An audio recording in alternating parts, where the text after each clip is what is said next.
بسم اللہ الرحمن الرحیم۔ السلام علیکم ناظرین، واقعہ کربلا ایک ایسی دکھ بھری داستان ہے جو کئی صدیوں سے اہل اسلام کی آنکھیں نم کیے ہوئے ہے۔ تاریخ واقعہ کربلا بیان کرتے ہوئے زارو قطار رو پڑتی ہے۔ امام علی مقام امام حسین ابن علی علیہ السلام نے میدان کربلا میں 72 سر اللہ رب العزت کے حضور پیش کیے اور اسلام کی سربلندی کی خاطر دشمنان اسلام کے سامنے ڈٹ گئے اور یزید لعین کے ہاتھ پر بیعت کرنے سے انکار کر دیا۔ ناظرین، میدان کربلا میں یزید کی فوج نے رسول اللہ صلی اللہ علیہ وآلہ وسلم کے خاندان پر ظلم کے پہاڑ توڑے اور رسول اللہ صلی اللہ علیہ وآلہ وسلم کی آل کو شہید کیا۔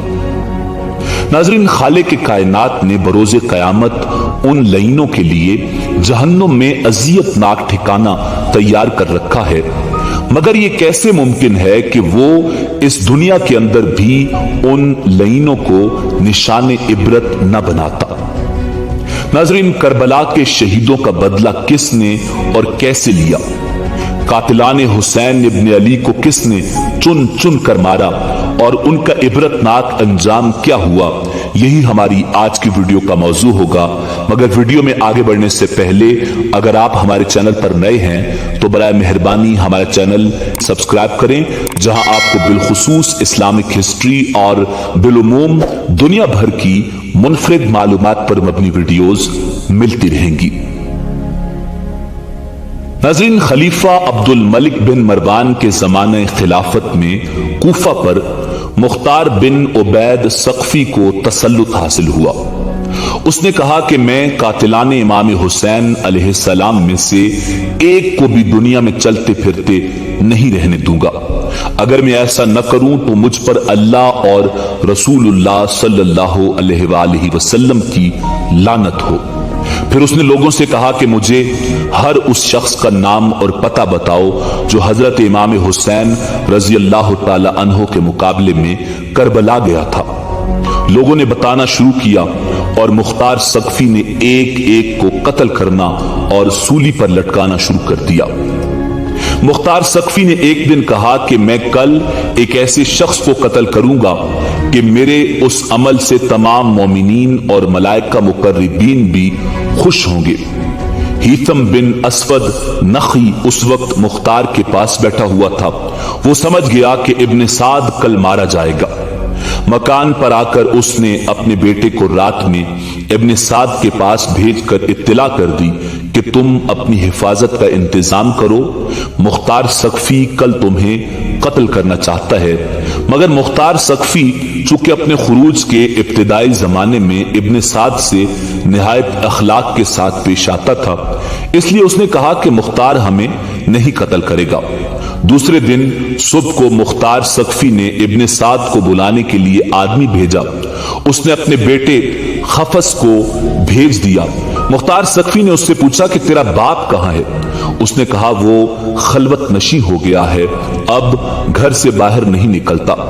مختار نے کہا اب وہ رے کی حکومت کہاں ہے جس کے لیے فرزند رسول صلی اللہ علیہ وآلہ وسلم کا خون بہایا تھا؟ اب کیوں اس سے دستبردار ہو کر بیٹھا ہوا ہے؟ حضرت امام حسین کی شہادت کے دن وہ کیوں خانہ نشین نہیں ہوا تھا؟ مختار ثقفی نے اپنے کوتوال کو بھیجا کہ ابن سعد کا سر کاٹ کر لے آئے۔ وہ ابن سعد کے پاس گیا اور اس کا سر کاٹ کر اپنی قبا کے دامن میں چھپا کر مختار ثقفی کے پاس لایا اور اس کے سامنے رکھ دیا۔ مختار ثقفی نے حفص سے پوچھا پہچانتے ہو یہ کس کا سر ہے؟ اس نے ان للہ و انا الیہ راجعون پڑھی، پھر کہا یہ میرے باپ کا سر ہے اور اب ان کے بعد زندگی میں کوئی مزہ نہیں۔ مختار ثقفی نے کہا تم ٹھیک کہتے ہو اور تم زندہ بھی نہیں رہو گے۔ پھر اسے بھی قتل کرا دیا اور کہا کہ باپ کا سر امام علی مقام امام حسین کا بدلہ ہے اور بیٹے کا سر امام علی اکبر رضی اللہ تعالی عنہ کا بدلہ، اگرچہ وہ دونوں ان کے برابر نہیں ہو سکتے۔ خدا کی قسم اگر میں قریش کے 3 دستے بھی قتل کر ڈالوں تب بھی وہ سب امام حسین علیہ السلام کی انگلیوں کے برابر نہیں ہو سکتے۔ پھر مختار ثقفی نے دونوں کے سر حضرت محمد بن حنفیہ رضی اللہ تعالی عنہ کے پاس بھیج دیے۔ ناظرین، خولی بن یزید وہ بدبخت انسان تھا جس نے امام علی مقام امام حسین علیہ السلام کے سر انور کو جسم اقدس سے جدا کیا تھا۔ مختار ثقفی نے اپنے کوتوال ابو عمرہ کو چند سپاہیوں کے ساتھ اس کی گرفتاری کے لیے بھیجا۔ ان لوگوں نے آ کر خولی کے گھر کو گھیر لیا۔ جب اس بدبخت کو معلوم ہوا تو وہ ایک کوٹھلی میں چھپ گیا اور بیوی سے کہہ دیا کہ تم لا علمی ظاہر کر دینا۔ کوتوال نے اس کے گھر کی تلاشی کا حکم دیا۔ اس کی بیوی باہر نکل آئی۔ اس سے پوچھا گیا کہ تمہارا شوہر کہاں ہے؟ چونکہ جس وقت سے خولی بن یزید حضرت امام حسین علیہ السلام کا سر لایا تھا وہ اس کی دشمن ہو گئی تھی، اس لیے اس نے زبان سے تو کہا مجھے معلوم نہیں وہ کہاں ہے، مگر ہاتھ کے اشارے سے اس کے چھپنے کی جگہ بتا دی۔ سپاہی اس مکان پر پہنچے تو دیکھا کہ سر پر ایک ٹوکرا رکھے ہوئے زمین سے چپکا ہوا ہے۔ اس کو گرفتار کر کے لا رہے تھے کہ مختار ثقفی کوفہ کی سیر کے لیے نکلا۔ راستے میں ان لوگوں سے ملا۔ اس کے حکم سے خولی بن یزید کے گھر والوں کو بلا کر ان کے سامنے شہرائے عام پر اس کو قتل کیا گیا، پھر اسے جلایا گیا اور جب تک اس کی لاش جل کر راکھ نہیں ہو گئی مختار کھڑا رہا۔ ناظرین، تاریخ طبری کے مطابق مسلم بن عبداللہ زیابی کا بیان ہے کہ جب حضرت امام حسین علیہ السلام کے مقابلے میں کربلا جانے والوں کو پکڑ پکڑ کر مختار ثقفی قتل کرنے لگا تو ہم اور شمر ذل جوشن تیز رفتار گھوڑوں پر بیٹھ کر کوفہ سے باہر نکلے۔ مختار ثقفی کے غلام ضربی نے ہمارا پیچھا کیا۔ ہم نے اپنے گھوڑوں کو بہت تیزی سے دوڑایا لیکن ضربی ہمارے قریب آ گیا۔ شمر نے ہم سے کہا تم گھوڑے کو ایڑ دے کر ہم سے دور ہو جاؤ، شاید یہ غلام میری طاق میں آ رہا ہے۔ ہم اپنے گھوڑے کو خوب تیزی سے بھگا کر شمر سے الگ ہو گئے۔ غلام نے پہنچتے ہی اس پر حملہ کر دیا۔ پہلے تو شمر اس کے وار سے بچنے کے لیے گھوڑے کو کاوا دیتا رہا اور جب ضربی نے اپنے ساتھیوں سے دور ہو کر حملہ کرنا چاہا تو شمر نے ایک ہی وار میں اس کی کمر توڑ دی۔ جب مختار ثقفی کے سامنے ضربی لایا گیا اور اس کو واقعہ معلوم ہوا تو اس نے کہا اگر یہ مجھ سے مشورہ کرتا تو میں کبھی اسے شمر پر حملہ کرنے کا حکم نہ دیتا۔ ضربی کو قتل کرنے کے بعد شمر قلطانیہ گاؤں میں پہنچا جو دریا کے کنارے واقع تھا۔ اس نے گاؤں کے ایک کسان کو بلا کر مارا پیٹا اور اسے مجبور کیا کہ میرا یہ خط مصعب بن زبیر کے پاس پہنچاؤ۔ اس خط پر یہ پتہ لکھا تھا۔ شمر ذل جوشن کی طرف سے امیر مصعب بن زبیر کے نام کسان اس کے خط کو لے کر روانہ ہوا۔ راستے میں ایک بڑا گاؤں آباد تھا جہاں کوتوال ابو عمرہ چند سپاہیوں کے ہمراہ جنگی چوکی قائم کرنے کے لیے آیا تھا۔ یہ کسان اس گاؤں کے ایک کسان سے مل کر شمر نے جو اس کے ساتھ زیادتی کی تھی اس کو بیان کر رہا تھا کہ ایک سپاہی ان کے پاس سے گزرا۔ اس نے شمر کے خط اور اس کے پتہ کو دیکھا، پوچھا کہ شمر کہاں ہے؟ اس نے بتا دیا۔ معلوم ہوا کہ 15 کلومیٹر کے فاصلے پر ہے۔ ابو عمرہ فوراً اپنے سپاہیوں کو لیے ہوئے شمر کی طرف چل پڑا۔ مسلم بن عبداللہ کا بیان ہے کہ رات میں شمر کے ہمراہ تھا۔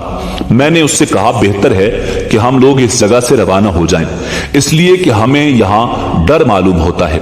اس نے کہا میں 3 دن سے پہلے یہاں سے نہیں جاؤں گا اور تمہیں خوف غالباً مختار کذاب کی سپاہیوں کا ہے، تم اس سے مرعوب ہو گئے۔ ہم جہاں ٹھہرے تھے وہاں ریچھ بہت زیادہ تھے، ابھی زیادہ رات نہیں گزری تھی اور مجھے برابر نیند نہیں آئی تھی کہ گھوڑوں کی ٹاپوں کی آواز آئی۔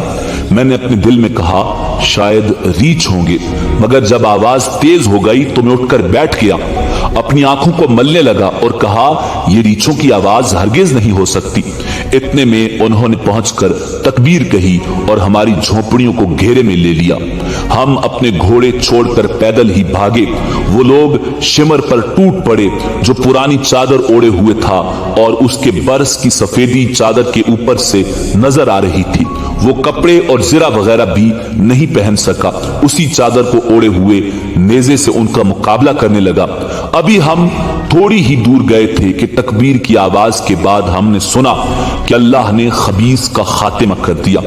फिर उन लोगों ने उसके सर को काट कर लाश को कुत्तों के लिए फेंक दिया। नाज़रीन, साहिब तारीख तबरी लिखते हैं कि अब्दुल्ला बिन दियास, जिसने मोहम्मद बिन अम्मार बिन यासिर को कत्ल किया था, उसने इमाम अली मकाम में इमाम हुसैन अलैहिस्सलाम के कातिलान में से मुख्तार सकफी को चंद आदमियों के नाम बता दिए, जिनमें अब्दुल्ला बिन असयद जहन्नी, मालिक बिन नुसैर बद्दी और हमल बिन मालिक मुहारबी भी थे। ये सब उस जमाने में कादसिया में रहते थे। मुख्तार सकफी ने अपने सरदारों में से एक सरदार मालिक बिन उमरा नहदी को उनकी गिरफ्तारी के लिए चंद सिपाहियों के साथ भेजा। उसने जाकर उन सबको गिरफ्तार कर लिया और इशा के वक्त लेकर मुख्तार के पास पहुंचा। मुख्तार ने उन लोगों से कहा, ए अल्लाह और रसूल और आले रसूल के दुश्मनों, हुसैन इब्न अली कहाँ है? मुझे हुसैन इब्न अली की जियारत कराओ जालिमों।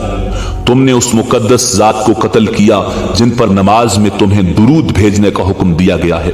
उन्होंने कहा, अल्लाह आप पर रहम करे, हमें उनके मुकाबले में जबरदस्ती भेजा गया था, हम जाने के लिए राजी नहीं थे, आप हम पर एहसान करें और छोड़ दें। मुख्तार सकफी ने कहा, तुमने नवासे रसूल सल्लल्लाहु अलैहि वसल्लम पर एहसान नहीं किया, उन पर तुम्हें रहम नहीं आया।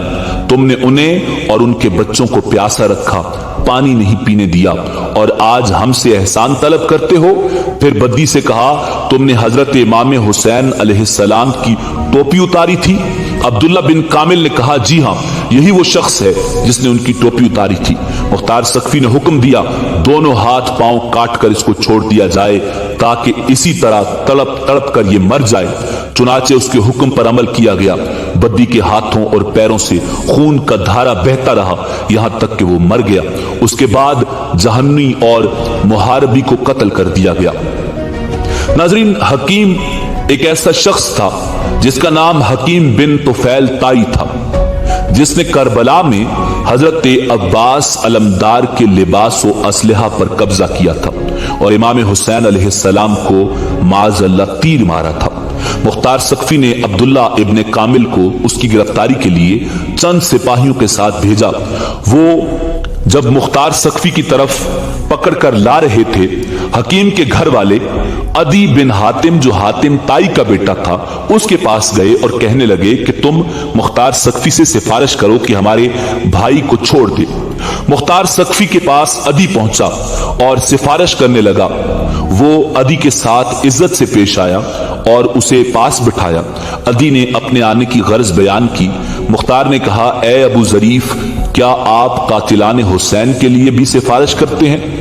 उन्होंने कहा, हकीम पर झूठा इल्जाम है। मुख्तार ने कहा, अच्छा तो हम उसे छोड़ देंगे। सिपाहियों को रास्ते में मालूम हुआ कि अदी मुख्तार सकफी के पास हकीम की सिफारिश के लिए गया है।